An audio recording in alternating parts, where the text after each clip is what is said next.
A teenager is recovering from being shot as a neighborhood remains on edge. Thank you for joining us this Monday afternoon. I'm Tracy Townsend.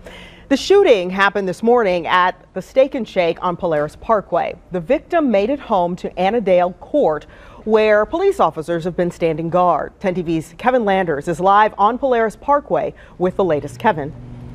Well, in order to solve this case, police will not be able to use surveillance video. According to the manager here at Steak and Shake, his camera did not record the shooting at all. In fact, they don't even record video, and he says his employees didn't even know about the shooting until they saw police arrive. Now, we did talk to area businesses here that surround this area. They say they didn't have surveillance video either, and they didn't even know about the shooting. So police right now are going to have to rely at this point on the victim's statements.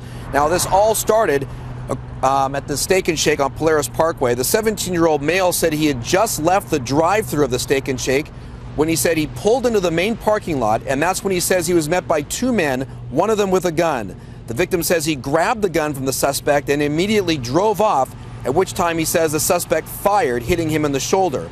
Now, according to the family, the victim is in good condition. There was another passenger in the car, but he was not injured.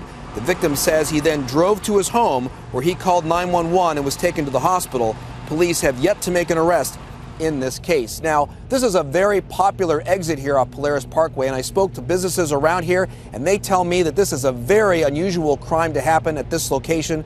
We'll continue to follow the story and bring you the latest tonight. Reporting live in North Columbus, Kevin Landers, 10 TV News.